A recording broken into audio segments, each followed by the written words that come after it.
Hey, welcome back to Milton Daily Homes. Chuck here. We've been doing this for the last 7 years, believe it or not, every day, Monday to Friday, pretty much, aside from, yesterday not doing an actual recorded video. We do that once in a while. But the goal is to give you some interpretation, give you a list of homes, all of which have been listed in the last 24 hours. And what you find is some of the other sources of information out there are not going to give you information as quickly. And if they do, they're not going to interpret. They're not going to say, okay, this is the deal with this square footage is wrong, there's train tracks nearby, that kind of thing.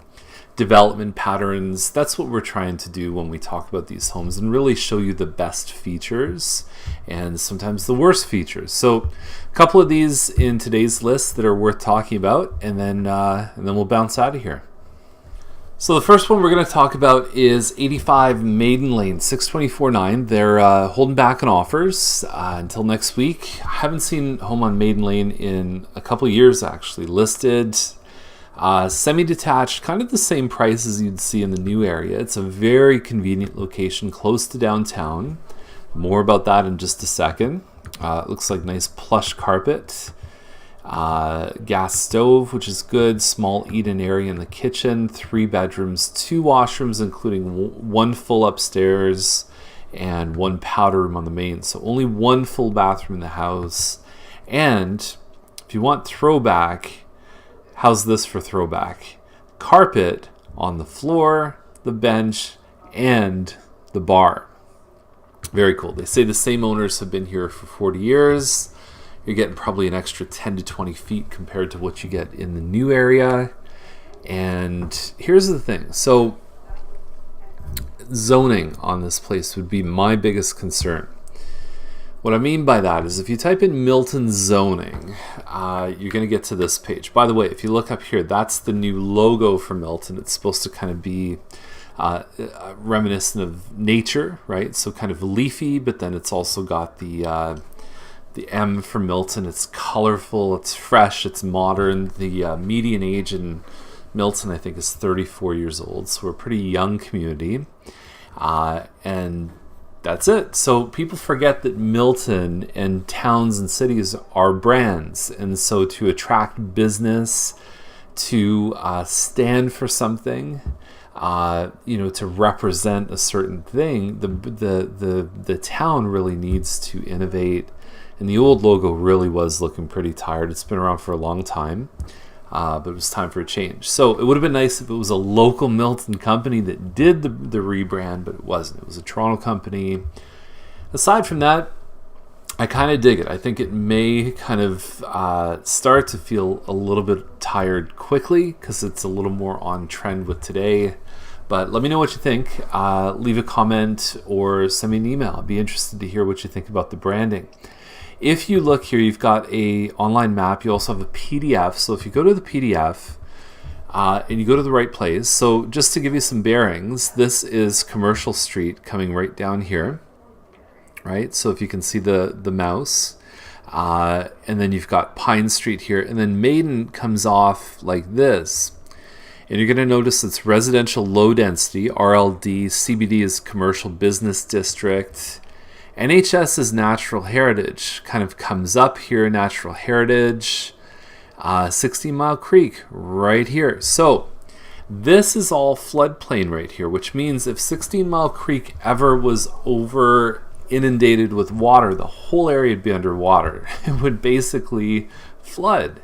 And so being that Maiden Lane is pretty much right here, the back ridge of Maiden Lane is, like you can see if you drive on the street, there's a steep ridge that kind of boosts up and you can look down from Commercial. But my biggest concern would be, I love how convenient it is to get to downtown. You could walk to the farmer's market. My big concern, though, is how insurance is going to deal with the floodplain issue. Obviously, it's a legal use. If you had to rip down the structure, and you wouldn't because it's a semi-detached, there's nothing wrong with it. But if you ever had to rip down the structure, it would be very difficult to put something else there, and there'd be a lot of restrictions. But being that it's existing and you're not going to change it, the biggest question just becomes insurance. So speak to your insurance before you put an offer. They are holding back on offers until next week. And so just make sure that is there. Everything else to me looks okay. 737 Willows, $699. And the biggest problem with this one here is that it's a 150-foot lot, but it backs onto Steeles. Industrial, Steeles itself, and then also the 401 are all just north of here. So inside doesn't look too bad. I think there's a lot of opportunity here to just finish it kind of thing, just to kind of take it just a level up. I think they've done a lot of work in here, but there's still a little bit more that I think most people would do. Your side split, you've got 2 full bathrooms, including one on the lower level. Nice deep backyard. The nice thing about backing onto Steeles is they give you an extra 30 feet. Great looking pool, big driveway, nice street. That would be my only concern, backing onto Steeles. But for this price, it's very, very, very competitive. And I think they've taken into consideration the locational downside to it. Other thing is, and I've talked about this before, so typically when a buyer brings, or when an agent brings a buyer to a home, they're typically paid 2.5% of the sale price of the home.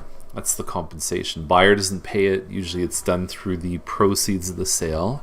So some people say, well, the seller pays it.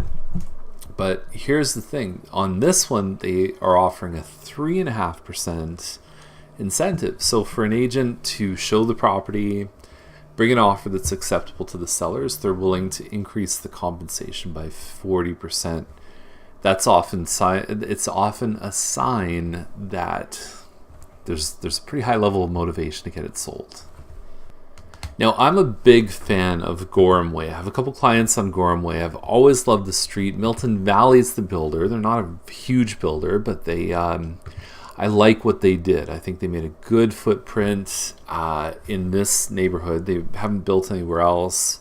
And just down the street is the parks. Quiet street. The neighbors are really friendly. They do street parties. Inside, home looks pretty good. And here's my biggest problem with this home. So they have nice hardwood here, and then you transition, and there's kind of a not as nice laminate floor in the bedrooms, and you have to be careful. I know a lot of people, laminate. If it's not good quality, if it doesn't look good, it's not worth putting in. You have to do your floors right. To me, this looks cheap. I mean, it has the look, the honey color, the pattern. It just all doesn't sit well with me. When you're paying $1 million for a home, and I know this home wasn't always worth $1 million, but that floor to me, I think sabotages the impression. And blue carpet in the basement. It's a basement. At the end of the day, if your kids are down there or whatever, it's not hard to replace the laminate. Even just to put carpet back in, you're probably $3-4 a square foot for carpet. And, for each bedroom, you might be looking at 800 square feet total for all of them, for 4 bedrooms. And it doesn't sit well. I think if you have a product like this, it's different if you have a townhouse. Not to speak down to townhouses, different price point, different expectations. You gotta do your floors right. Otherwise, just leave the old ones in. Okay, so we'll try and speed this up. I know I was dragging on a bit there. Holland Rake, $1,000,001. And I looked, I went, hold on, that's Bellingham, 2,500 square feet. We shouldn't be seeing 1.1. It's a great street though. So here's where it is. That's Holland Rake. That's Clark here. This is 4th line. So the library is right here, the BD library. This is the home, second in. And so you've got this nice little sort of natural, water system pathway. And the library is here. There's a park there. There's another park over by Watson.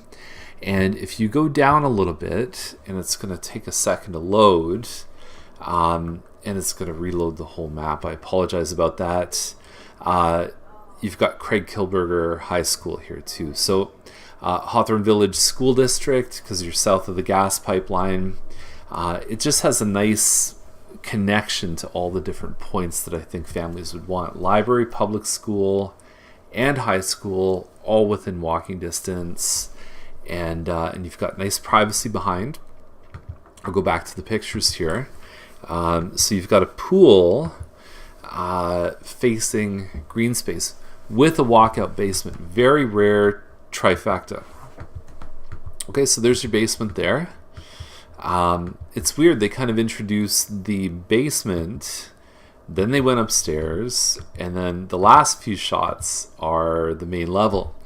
I have heard people have removed these pillars, which is a good thing. I've never liked the way they look in the kitchen in the Bellingham, but it has a pretty nice layout.